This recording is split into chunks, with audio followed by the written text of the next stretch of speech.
Hello viewers, welcome to Max TV. ఈ రోజు మనతో పాటు ఉన్నారు health coach and nutrition advisor Sai Teja garu. అతనితో మాట్లాడి మరికొన్ని విషయాలు తెలుసుకుందాం. Hello sir. హాయ్. ఎలా ఉన్నారు? మస్తున్నా.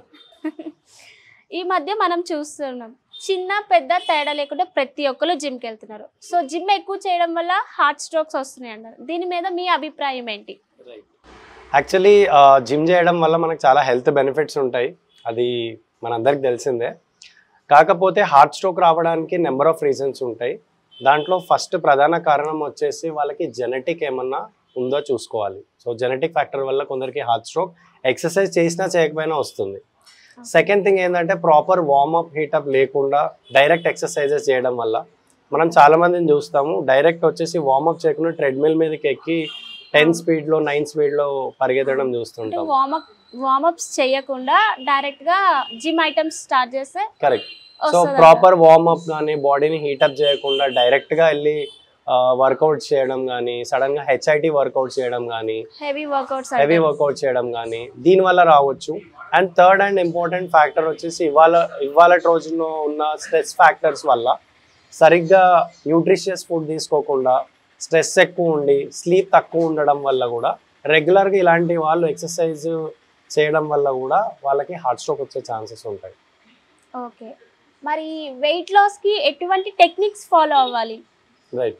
సో వెయిట్ లాస్ అనగానే ప్రథమంగా చాలా మంది ఏం చేస్తారంటే, నేను గమనించిన వాళ్ళు అన్నం తినకుండా అంటే భోజనం చేయకుండా, లేకపోతే రోజుకి ఒక్క మీల్ మాత్రమే తీసుకొని ఇలాంటివి చేసి ఏదో రకంగా జిమ్మింగ్ చేసి వెయిట్ లాస్ అవుతారు.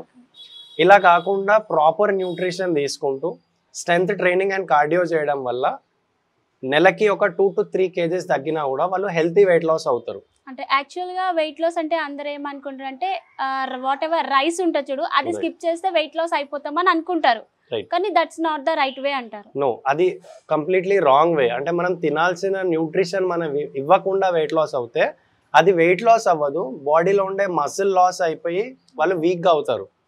అదే మీరు ప్రాపర్గా ఎక్సర్సైజ్ చేస్తూ రైట్ అమౌంట్ ఆఫ్ న్యూట్రిషన్ తీసుకుంటూ తగ్గడం వల్ల మీరు లాంగ్ రన్లో స్ట్రాంగ్గా ఉంటారు, బాడీ కూడా ఫిట్గా ఉంటుంది, వెయిట్ లాస్ కూడా ప్రాపర్గా అవుతాం. ఓకే, మరి అందరూ అంటారు జిమ్ ఎక్కువ చేయడం వల్ల గ్లామర్ పోతుంది అంటారు, నిజమేనా? మరి అది జిమ్ ఎక్కువ చేయడం వల్ల గ్లామర్ అనేది వెళ్ళదు. యాక్చువల్ చెప్పాలంటే మన బాడీలో ఉన్న ఫ్యాట్ పర్సంటేజ్ అనేది తగ్గుతుంది. ఫ్యాట్ పర్సంటేజ్ అనేది తగ్గడం వల్ల మన వాళ్ళు గ్లామర్ ఎందుకు తగ్గింది అనుకుంటారంటే, మీరు మన అమ్మమ్మల దగ్గరకి కొద్దిగా సన్నగా వెళ్ళినప్పుడు చిక్కిపోయినామని అంటారు, బట్ యాక్చువల్లీ అది కాదు, ఫిట్గా అవుతాం మనం.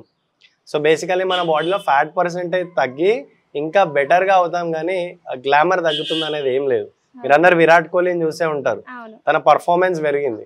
ఏ యాక్టర్స్ అయినా ఆర్ క్రికెటర్స్ అయినా సెలబ్రిటీస్ అయినా వీళ్ళు రెగ్యులర్గా ఎక్సర్సైజ్ చేయడం వల్ల వాళ్ళ గ్లామర్ ఇంకా పెంచుకుంటున్నారు.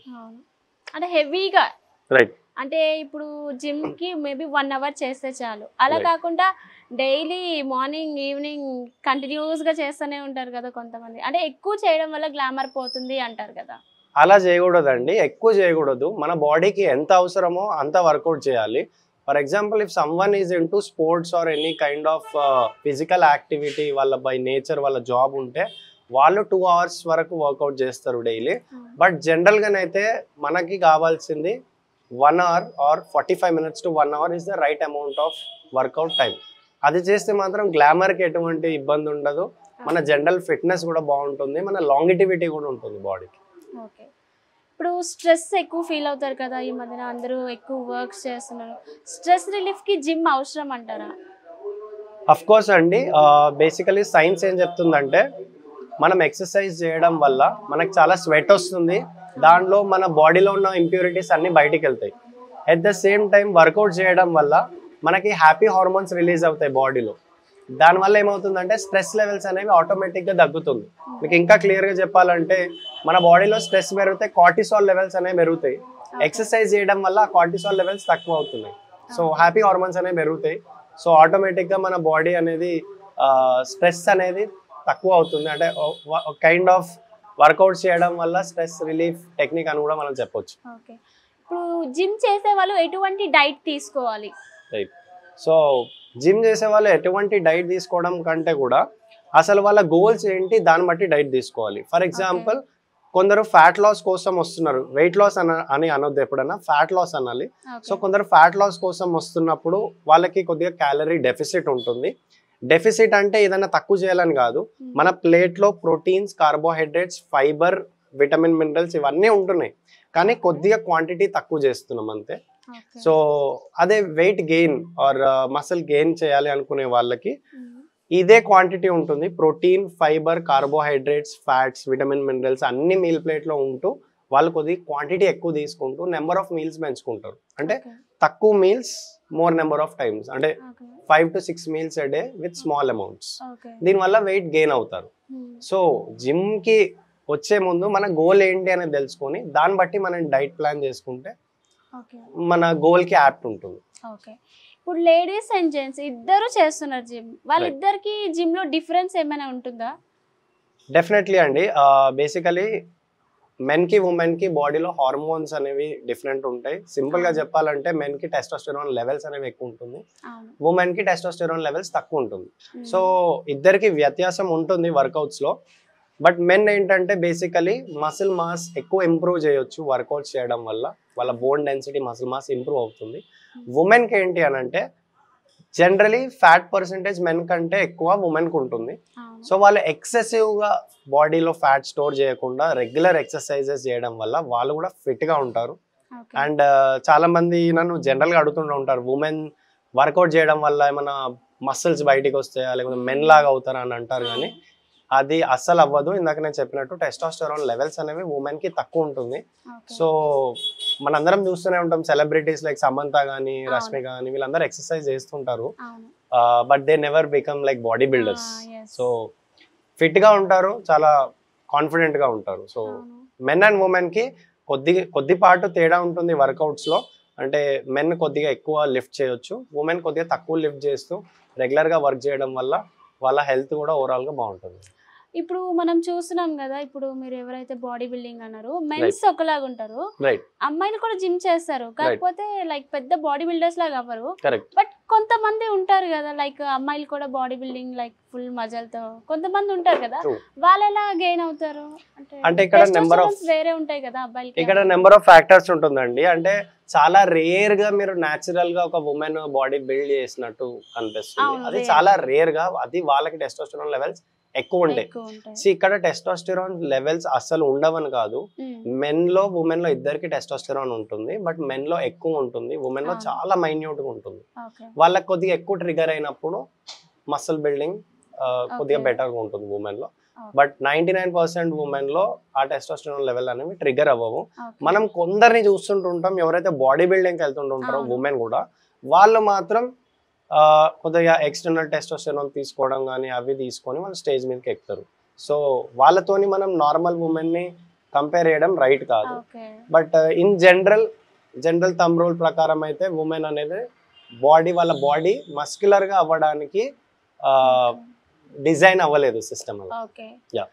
ఇప్పుడు బాడీ బిల్డింగ్ చేస్తారు కదా, బాయ్స్ ఉంటారు కదా, జిమ్ కి వెళ్తారు, సో వాళ్ళు లైక్ న్యాచురల్ గా వెయిట్ గెయిన్ అవుతారా, బాడీ బిల్డింగ్ వస్తుందా, మజల్స్, లేకపోతే స్టెరాయిడ్స్ లైక్ ఉంటాయి కదా కొన్ని, అవి డ్రింక్ చేయడం వల్ల మజిల్ బాడీ అలా వస్తుందా?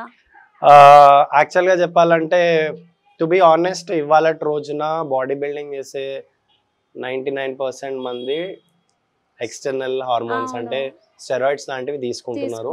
చాలా తక్కువ బాడీ బిల్డింగ్ కాంటెస్ట్ న్యాచురల్ ఉన్నాయి. న్యాచురల్ గా కూడా బాడీ బిల్డింగ్ వస్తుంది, కాకపోతే టైం టేకెన్ ఉంటది, చాలా టైం టేకింగ్ అండి. ఫర్ ఎగ్జాంపుల్ ఒకరికి న్యాచురల్ గా అంత బాడీ రావాలంటే ఒక 5-6 years టైం పడుతుంది. అదే నీకు స్టెరాయిడ్స్ లాంటివి వాడినారంటే వాళ్ళకి 3 to 6 months టైంలో మొత్తం ఫ్యాట్ లాస్ అయిపోయి వాళ్ళు బేసికలీ ఏంటంటే టెస్టోస్టెరాన్ అండ్ గ్రోత్ హార్మోన్ లాంటివి వేసుకుంటారు. దానివల్ల వాళ్ళకి ఫ్యాట్ అనేది అక్యుములేట్ అవ్వదు, మజిల్ అనేది గ్రో అవుతూ ఉంటుంది. So yes, the sad reality is that most of them who want to come into bodybuilding contest are using steroids these days, which is not encourageable. They might be having side effects later on, which adi vallu cheppukoru, but yeah, వాళ్ళకి dream ఉంది అని అంటే they are using steroids. చాలా తక్కువ competitions ఉన్నాయి where the competition is only for natural bodybuilding. Okay, belly fat తగ్గించడానికి ఎటువంటి exercises ఉంటాయి? Okay, so basically belly fat అనగానే మనం చాలా మందిని క్రంచెస్ చేయడం కానీ, సిటప్స్ చేయడం కానీ, సిటప్ క్రంచెస్ చేయడం కానీ, ఇలాంటి కొన్ని వర్కౌట్స్ ఉంటాయి వాళ్ళు రోజు చేస్తుంటూ ఉంటారు. బట్ యాక్చువల్గా మన అబ్డామినల్ మసిల్ స్ట్రెంథెన్ చేయాలి ఆర్ ఫ్యాట్ లూజ్ అవుతూ అక్కడ స్ట్రెంథెన్ చేయాలి అని అంటే మనకి 3 మజిల్స్ ఉంటాయి అబ్డామినల్లో. సో అప్పర్ అబ్డామినల్స్ ఉంటుంది, ఓకే, దాన్ని రెక్టస్ అబ్డామినస్ అంటాం. లోవర్ అబ్డామినస్ అది ట్రాన్స్వర్స్ అబ్డామినస్ అంటాం. And we will have our oblique muscles, okay. Obliques అంటే సైడ్ మజిల్స్. సో మనము different workouts which will target all these 3 areas of abdominal చేయడం వల్ల మనకి ఓవరాల్ గా ఫ్యాట్ లాస్ అవుతుంది.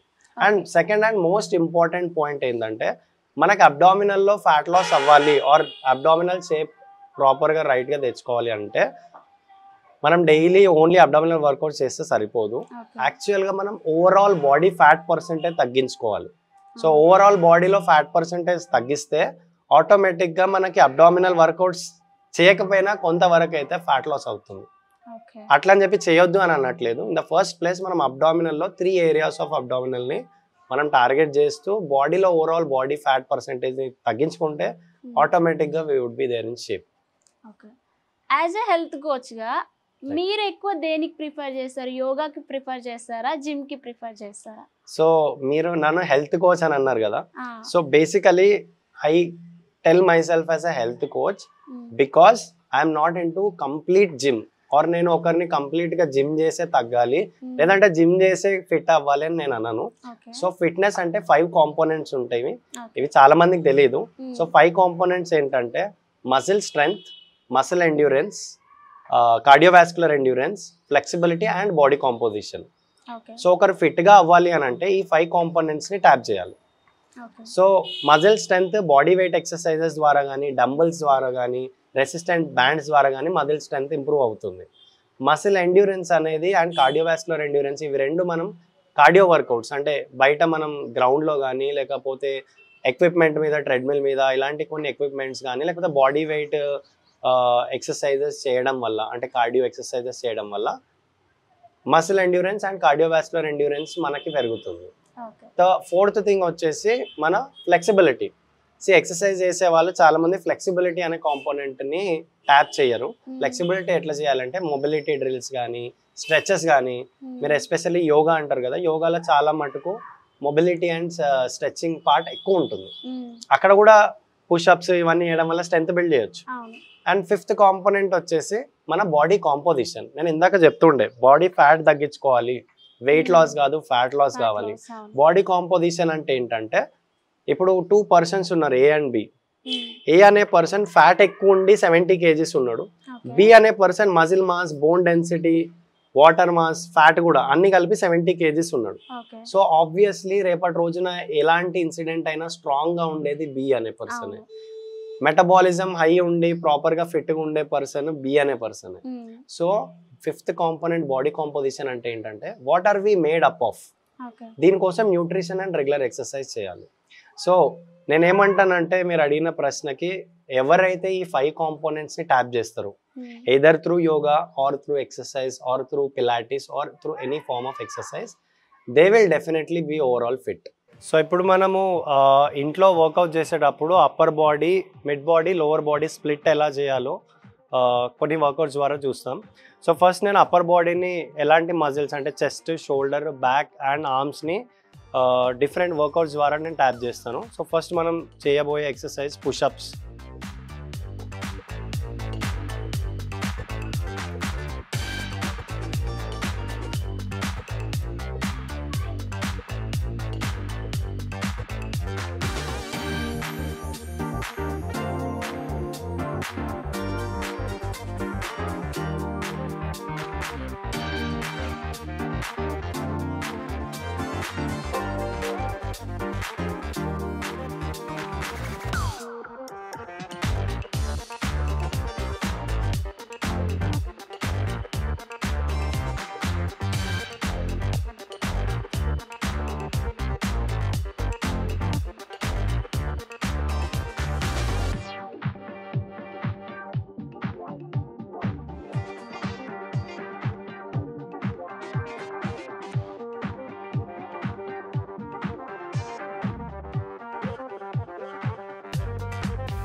చూసారు కదా సార్ చెప్పిన 5 కాంపోనెంట్స్ ఆఫ్ ఫిట్నెస్ గురించి. మీరు కూడా ఫాలో అయ్యి ఫిట్ గా ఉండండి.